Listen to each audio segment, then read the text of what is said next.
is Derek Coetzee, ek is 'n bemarkingsspesialis vir New Holland, Suider-Afrika. So vanjaar is dit 50 jaar toonrotor wat ons vier. So die konsep van die toonrotor in die Hollandse stroper is nou al vir 50 jaar in produksie. En vir 45 jaar het ons die tegnologie van die toonrotor was ons die enigste een wat dit geproduseer het, maar hierdie jaar het ons iets unieks gebring. Ons het die Holland CR10 hierso. Die masjien is gebou met insette van die kliënte af. So op die ou ende van die dag was dit gewees om die totale oeskoste vermindering te bevorder vir die eindkliënt. So as mens kyk na die oeskoste vermindering op die masjien is dit gebaseer op die 4 pilare van produktiwiteit. Ons kyk na graankwaliteit, ons kyk na die minste of die minimum staantyd en dan baie belangrik vir die Kaap is dan die residubestuur wat ons het op die masjien.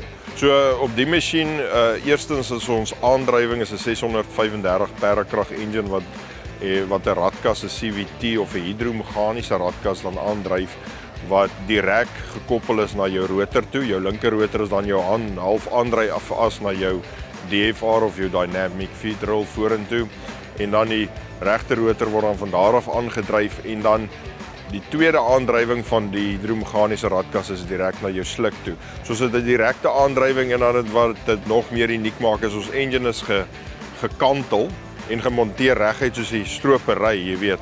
So die kanteling is direk soos die is op die grade wat jou rotor is en daarvolgens is die kragverplasing van ons engine baie effektief. Omdat jy op draaie en swaaie kry jy maar kragverliese en so. So op die spesifieke masjien het ons in die toon clean. Ons het 'n dubbel sif skoen waar ons altyd 'n boonste en 'n onderste sif gehad het vir skoonmaak op stropers wat ons al jare ken het ons hierdie ene dubbel sif skoen. Dubbel sif skoen gee vir ons dan ons praat van 'n closed loop stelsel om vir ons baie meer effektief te sif. So jou eerste sif aksie is al klaar na jou graanpan, 50% daarvan en daarna die agterste gedeelte, maar die val van jou materiaal en jou pitte is ook baie verder, so dat jou waier baie meer van die kaf effektief kan uitblaas.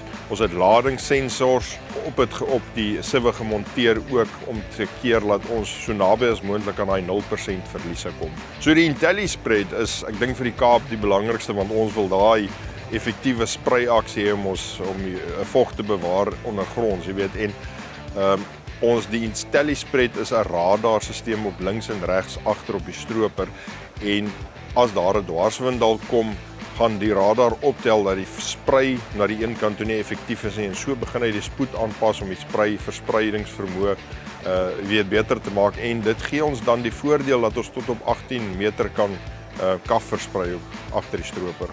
Geen aandrywingsketTINGS wat ons meer op hierdie masjien het nie. Daar's net belde of direkte aandrywings, maar as ons praat van dag tot dag griespunte of smeringspunte, hier's 11 smeringspunte op die masjien wat net elke 100 of 300 uur gedoen word.